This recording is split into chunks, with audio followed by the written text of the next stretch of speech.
नमस्कार दोस्तों, मैं हूं मीरा देवी, खबर लहरिया से ब्यूरो चीफ। मेरे शो राजनीति रस राय में एक बार फिर से आपका बहुत बहुत स्वागत है। तो साथियों, सरकारी योजनाओं का लाभ पाना लोगों का हक है, ना कि कोई भीख। लेकिन कुछ राजनीतिक लोग जानबूझ करके अपना नाम कमाने के लिए उन जगहों पर अपनी मौजूदगी और अपना नाम दिखा करके राजनीति करते हैं। जैसे इस समय तहसीलों में लगने वाले दिव्यांग जन के लिए कैंपों में ये लोग अपनी मौजूदगी ज़रूर दिखाते हैं, ताकि उनको राजनीति करने का एक और मौका मिल सके। इस हफ्ते मैंने दिव्यांगजनों को मिलने वाली सरकारी योजनाओं के लाभ के बारे में स्टोरी कवरेज करी। 10 से 12 लोगों से मिली, बातचीत करी, उनका इंटरव्यू करी, जिसमें से 6 महिलाओं ने बताया कि उनको 500 रुपये प्रति महीने के हिसाब से पेंशन मिलती है, और कुछ ने बताया कि उनको ट्राईसाइकिल मिली है। लेकिन इसके अलावा और कौन सी योजनाएं हैं, ये उनको जानकारी नहीं है। ये जागरूकता की कमी है, और इसकी जिम्मेदारी किसकी है, ये सवाल उठाना बहुत ज़रूरी है। और बहुत बड़ा सवाल भी है कि आखिरकार ये जागरूकता प्रशासन की जिम्मेदारी है, या राजनीतिक लोगों की, या फिर जो लोगों को इस योजना का लाभ पाना है उनकी खुद की जिम्मेदारी है। जब मैं इस खबर की जवाबदेही के लिए दिव्यांग जन सशक्तिकरण अधिकारी के पास पहुंचती हूं, तो उन्होंने अपने इंटरव्यू के दौरान बताया कि ज़िले में कुल 10,586 दिव्यांगजन हैं, जिसमें से 10,461 दिव्यांगजनों को पेंशन योजना का लाभ मिलता है। बाकी कहाँ गए? तो उनका कहना था कि 307 नए लाभार्थियों का चयन किया गया है, उनको चिन्हित किया गया है, और इसके अलावा ऑनलाइन प्रक्रिया में जैसे जैसे लोगों के नाम चढ़ते जाएंगे उनको लाभ मिलता जाएगा। जी सर, तो दिव्यांगजन के लिए कौन सी योजनाएं हैं? वर्तमान समय उत्तर प्रदेश सरकार द्वारा संचालित दिव्यांगजनों के लिए 4 मुख्य योजनाएं हैं। इसके अलावा कुछ केंद्र सरकार और राज्य सरकार की अलग अलग योजनाएं, छोटी छोटी योजनाएं हैं। सबसे बड़ी योजना तो है दिव्यांग भरण पोषण अनुदान है, जिसको दिव्यांग पेंशन योजना बोलते हैं। इसमें 500 रुपये प्रतिमाह के हिसाब से ये 4 त्रैमासिक किस्तों में दिया जाता है। वर्तमान में इस जिले में 10,461 लोगों को लाभान्वित करा गया है, जिसमें से 307 नए लाभार्थी चिन्हित हुए इस वर्ष में। बाकी ये प्रक्रिया चूँकि ऑनलाइन है, जैसे जैसे लोग भरते जाते हैं ऑनलाइन, उसका प्रचार प्रसार भी कराया जाता है। इस समय कैंप भी चल रहा है, 3 तहसीलों में हो गया है, बाकी 2 तहसील बची हुई, उसमें जल्दी कैंप का आयोजन करके उसका समापन किया जाएगा। तो इनका विदिन इसका समयावधि तरीके से इसका निस्तारण भी किया जाता है। लगभग 6 महीने के अंदर उनको दिव्यांग पेंशन दिलाया जाने का किया जाता है। तो ये दिव्यांग पेंशन योजना उत्तर प्रदेश सरकार की विकलांग कल्याण विभाग की सबसे बड़ी योजना है।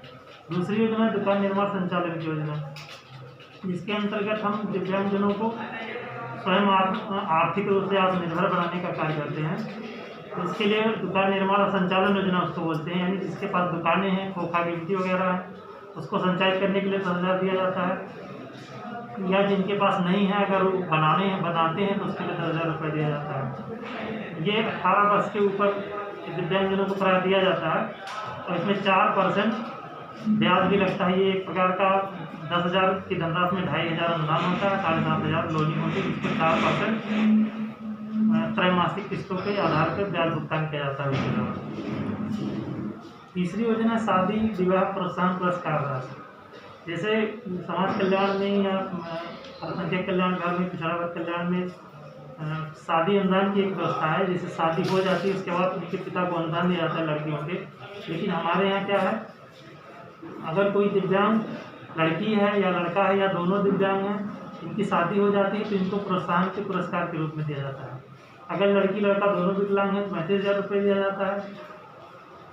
अगर लड़की विकलांग है तो 20,000 रुपये दिया जाता है, लड़का विकलांग है तो 15,000 रुपये दिया जाता है। इसका इस समय का लक्ष्य इस वर्ष का 8 है। इसके आवेदन कराए जा रहे हैं, जल्दी इसका लक्ष्य पूरा कर लिया जाएगा।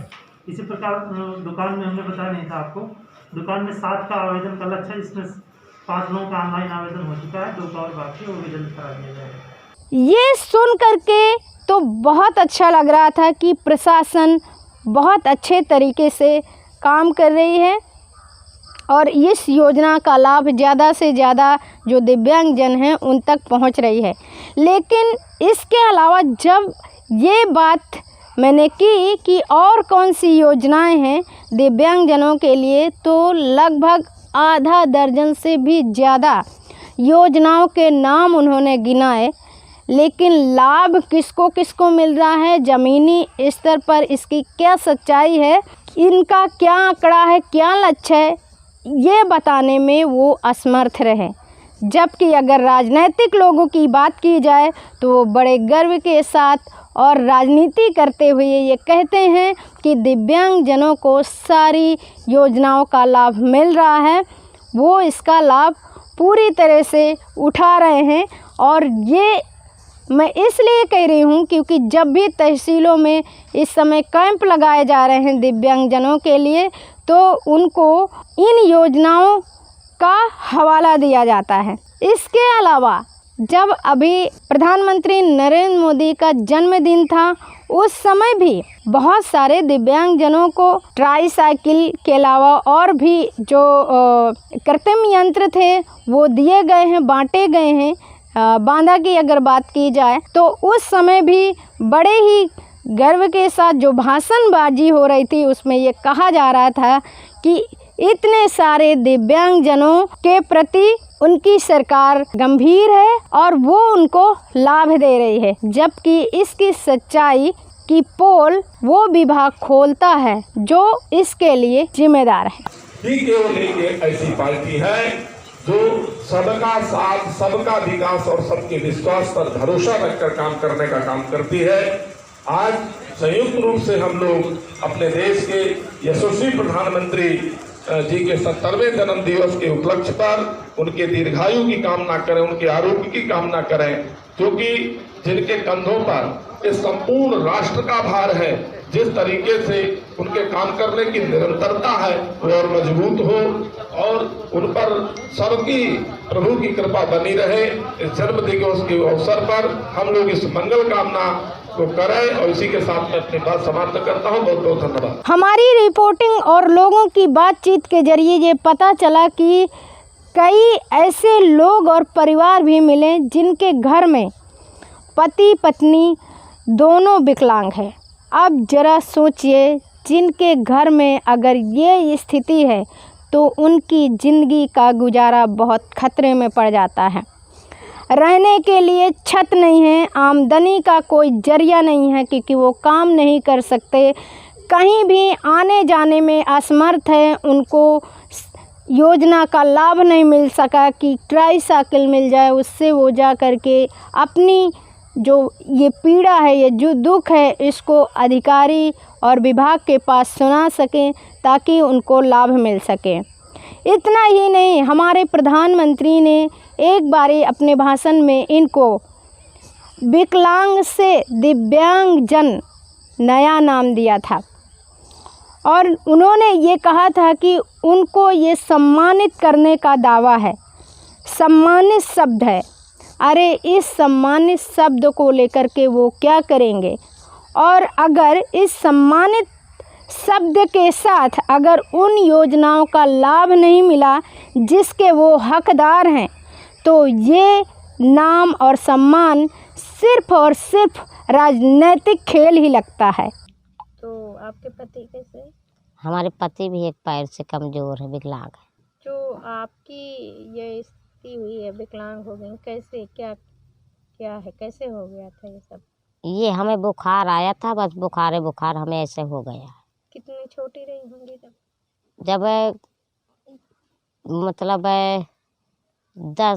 10 साल की तो हो के जब 10 साल तक में इतने में हुआ है हमें ऐसा। बुखार आया था हमें 2 दिन केवल, अब बस बुखार हमें ऐसा हुआ है। दवा बहुत करवाया है, जहाँ कोई बताया है कि यहाँ चले जाओ ठीक हो जाएगा, वहाँ चले जाओ, पोलियो हो गया, कहीं डॉक्टर को दिखाओ, तो बहुत करवाया लेकिन ठीक नहीं हुआ हमारा ये। फिर शादी हो गई, हाँ फिर शादी हो गई। उसमें कोई दिक्कत नहीं? नहीं कोई दिक्कत नहीं है हमें। शादी होने में दिक्कत नहीं आई थी? नहीं, अब पति भी हमारे वैसे थे तो हमें लिवा लाए अपना, कह रहे थे हम रहेंगे। हम एक दूसरे को चाहते भी थे, अभी नहीं कुछ कहते हैं हमें। सरकार की तरफ से इन लोगों के लिए आधा दर्जन से भी ज़्यादा सरकारी योजनाएं रिकॉर्ड और कागजी तौर पर दौड़ रही हैं, लेकिन ज़मीनी स्तर पर लागू करने के लिए प्रशासन को काम करना होगा। इसके लिए मुख्यमंत्री थोड़ी ना आएंगे, प्रधानमंत्री थोड़ी ना आएंगे और नेता मंत्री भी जिम्मेदारी नहीं लेंगे। हाँ, नेता मंत्री अगर जिम्मेदारी भी लेंगे तो इन सरकारी योजनाओं के पीछे अपना नाम जोड़कर राजनीति करने की लेंगे। तो दोस्तों, इन्हीं सवालों और विचारों के साथ मैं लेती हूँ विदा, लेकिन जाने से पहले आपसे ये ज़रूर कहूँगी कि अगर आप हमारे चैनल पर नए हैं तो चैनल को सब्सक्राइब ज़रूर कर लीजिए और बेल आइकन दबाना बिल्कुल भी ना भूलिएगा, ताकि हर नोटिफिकेशन आपको सबसे पहले मिल सके। और अगर ये शो पसंद आया हो तो अपने दोस्तों के साथ शेयर ज़रूर करिएगा, ताकि इसमें जो जानकारी दी गई है वो और लोगों तक पहुंच सके और इसका लाभ वो लोग ले सकें। और अगर कुछ आप लोग ऐड भी करना चाहते हैं तो कमेंट करके बता सकते हैं, और ये भी बता सकते हैं कि आपको कौन सी जानकारी ऐसी है जो इस शो से ही पता चले, पहले नहीं पता थी। और अगर कुछ ऐड भी करना चाहते हैं तो इसके लिए आपके लिए कमेंट बॉक्स एक ऐसा ऑप्शन है जहां पर आप बेझिझक बता सकते हैं। तो मैं आपके कमेंटों का इंतज़ार करूंगी। अभी के लिए बस इतना ही, चलती हूं, दीजिए इजाज़त, नमस्कार।